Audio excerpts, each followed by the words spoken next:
to quickly draw a person, okay? We're going to draw a person from head to toe, okay? In our presentation, we talked about how a full-grown person is somewhere between 5 to 8 heads tall, okay? Your head is the head that you draw is going to be your length of measure. I want you to try to get a person who is at least 6 heads tall if we can't make them 7 heads tall.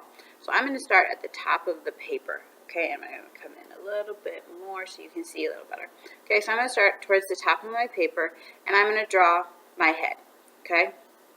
Now, your head is more oval-like than round, okay? So I'm going to draw more of an elongated, not super elongated, but I'm going to draw more of an oval. Now I have what are called sketchy lines, so when I'm done, I'll go back and I'll erase some of those extra little lines, okay? But for right now, that's what I'm going to leave it as, okay? So, I'm going to erase a couple little ones just to make it body, and I'm going to go to my neck, okay? If you were here last year, or in 6th grade, I teach you guys how to draw shape people, and we actually start off drawing a rectangle for the neck. This is very similar. I'm just using 2 little lines instead for the neck, okay? So now I'm going to go into my shoulders, okay? Your shoulders are about a head. Your head is like this. That's about your shoulders, okay? So you can really use your head, the unit of measure of your head very easily, okay? So now I'm going to take, and I'm going to put I'm actually using my fingernails. If you don't have fingernails, that's fine, use your finger, but my fingernails are easier. So I'm going to go from the top of the head to the chin, and there's 1 head. So there's 2 heads. I'm going to make a little mark. 3 heads. Near the bottom of my paper by the time I get there, okay? If you can't hold your fingers very stable doing that, you could also use your pencil, or if you have another pencil or something else, it doesn't have to be a ruler. You could go, oh, well, from the top of my head, so from the eraser, the chin is right here on this pencil. There's this white little circle around the number 2 HB. It goes down to the end of that oval. So I could easily measure that way. It's just a little harder when I only have 1 utensil to use, okay? But if I had a second one, if I had like another pencil or a pen or something, I could easily use that as my measuring unit, okay? So now, I'm going to bring my upper body down. I just bring it straight down. I'm not worried about the arms right now, okay? I'm just going to go for my upper body, okay? About the belly button region, okay? Then I'm going to add in the lower part of my upper body. So this is about where my legs start, where my legs part, okay? So I'm going to go. So this right here from my head to where my legs actually separate is about half of my body. So if I go like this and I measure how big this is, if I've measured right, it should be about where you ended with your little count marks, which mine is a little bit off. Mine's a little bit more, but that's okay because I still have a little bit of room. But I could go in and make this slightly shorter, but I'm still within my 8 heads tall, but I might make my torso a little bit shorter, okay, for the trunk of my body, however you want to think about it, okay? So that is 1, 2, 3, somewhere around, if you have a full 8 head person, it's somewhere around the 4 range is where your legs will actually start separating, okay? If they're shorter, obviously it's about that halfway point, okay? So it might not be evenly at a little mark that you made for the length of your person, okay? So now I'm going to bring in my legs. So I'm going to start on the outside of where I ended for my lower body, or my, the lower part of my trunk or my core. And I'm going to bring down, just straight down, some legs, okay? Now, I usually am already kind of adding in some bulk for some clothing, okay? I usually have a little bit of extra width in my legs for pant legs, okay? Just because, well, it makes it easier. And I can always go back and erase it a little bit later if I need to change it, okay? So I just kind of go for kind of a standard pant leg. I don't really wear skinny jeans, so I kind of give my person clothing styles that I kind of wear, but you know what? It doesn't really matter. So I'm going to go clear up to where I left off, where I told you my legs actually separate and become two different legs, okay? So again, I'm going to go out. I know this is kind of hard because I've drawn with light pencil lines, okay? So my person goes from here to here. That's where their legs separate, so that should be half the body. So that's this size. I'm going to move it down. Go from here to the legs. I'm very, very close, okay? So now, let's go back and look at the arms, okay?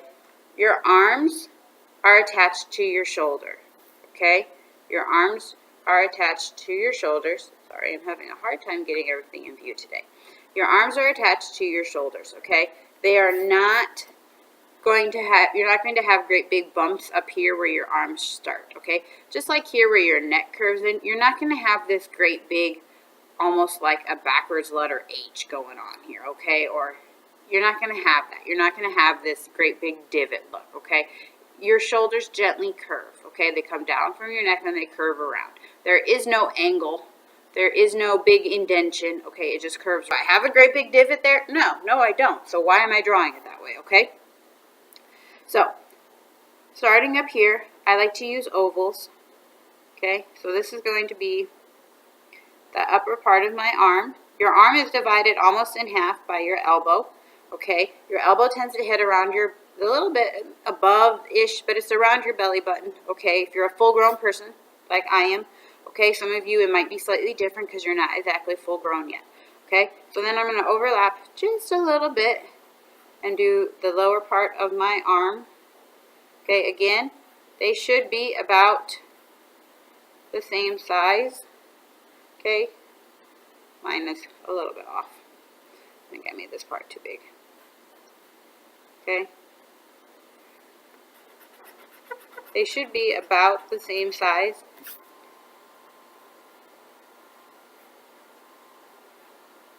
Okay? I like to do the double oval method. If that doesn't work for you, okay, that having where the elbow breaks, because we're not really moving our arms and showing any sort of motion, so I don't really need that, but I do need to know that my elbow is in about the center of my arm. You could just do one long oval and go, okay, my arm ends about there, okay? So yeah, you could do one long oval, okay? But you do kind of narrow back in at your elbow at about the halfway point, which is, so you just want to make sure that you kind of show that. Alright, so then I go through and I erase my lines that overlap because I don't really need them. I can go back and erase kind of this center line here. Okay, I can erase my little ticky marks to make sure that my body was long enough. Okay, your hands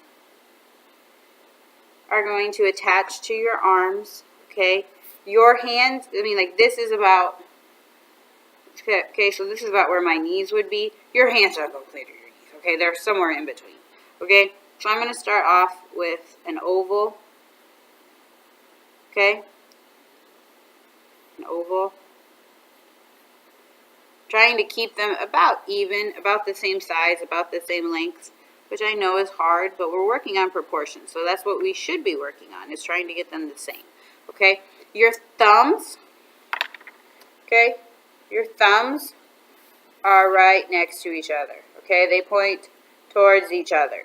We're going to look at the top of our hands, not the palms of our hands, okay? So your thumbs should be pointing to, I'm going to use another oval. I'm going to go like this. Okay? At some point in time, I can go back and I can divide my fingers, my 4 fingers on my hands. But for right now, I'm just going to leave it like that. I will erase this little bit of part here where it overlaps on the body just to make it a little easier. So now I have my arms and my hands. I'm going to go down to my feet. Now remember, I said I added pant legs. Okay, I did. I added pant legs just because that's how I like to draw my people. So I'm going to add my feet, and I'm going to make the top of my feet. If you are standing up, if you look down at your feet, what parts do you see? You see the top of your feet. If you don't have any shoes or socks on, you probably see the top of your feet and your little toes. Okay, so you're going to look at the top of your foot. So I'm going to simplify it down, and I'm going to use an oval. All right,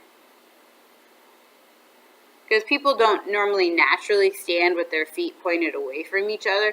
They might have one that's kind of pointed away from each other if they're in some sort of action pose, but our person is standing straight facing us, okay?